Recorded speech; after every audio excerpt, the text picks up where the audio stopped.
So earlier today, I was trying to use my Honda CR-V Android Auto, and I couldn't get it to work with my phone at all.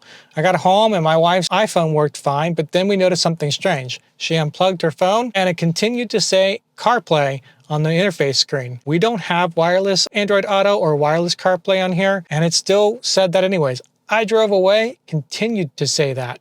If you're in that same issue where you can't get your phone to connect even though you're using the right cord and you're in the right port and you've already changed that all out and you've turned the car off and on again, I have the fix for you. It takes about 6 seconds and it's one button push. Check it out. You're just gonna go to your system real quick. You're gonna go to this volume audio button and you're gonna press and hold on it for about 6 seconds. Just keep pressing and keep holding till eventually a little menu will pop up. You'll hit yes on this and it's gonna go ahead and do a big reboot. Now, this doesn't work just turning your car off. You actually have to go through this process. I've tried turning the car off and on, restarting my phone, everything else. So if you've done all that, this is what you wanna do. This reboot does take a while, even longer than when you normally turn on your car, I've noticed. Notice I'm still on the Honda screen. But in every case, I think it's going to fix just about any issue. If this doesn't work, it's off to the dealer, assuming that you've got your phone plugged in properly into the right port. But I'm assuming if you've gotten this far, you know what you're doing as far as that goes. Just give it a good long wait, but eventually you're gonna get past the Honda splash screen. Go ahead, press, hold for like 6 seconds on this volume audio power button right there. Not a quick one, just a press and hold. We're back to the notice screen and everything. I wish you could disable that. And you're all set, and I bet your phone will be working at this point. If this helped you out, if you like tech news and reviews, please give my channel a subscribe. Really appreciate it. Give the video a like and share. Thank you so much.